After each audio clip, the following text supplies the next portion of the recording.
En ce qui concerne la partie, ce que vous évoquez, que fera-t-on de Corot 1 ?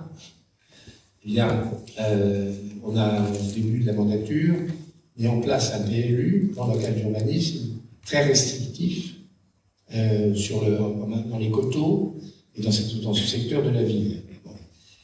Pour des raisons à la fois de qualité patrimoniale, c'est-à-dire qu'il y a quand même dans ce secteur de la ville, quand on arrive à Chennevières depuis sa mort, on est frappé par le vert de cette ville et on souhaite absolument le préserver.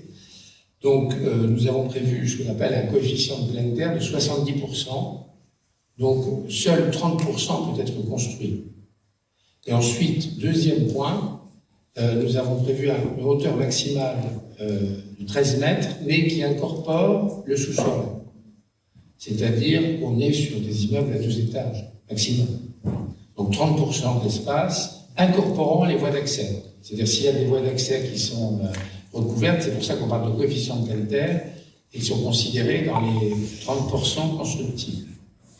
Qu'il y ait des logements dans cet endroit, moi, ne me choque pas, parce que je pense qu'il y a des besoins en logement, et que ces logements ne seront pas, pour les raisons que j'évoquais dans le cadre du PLU, très nombreux, et un équipement public situé ici pose des tas de problèmes.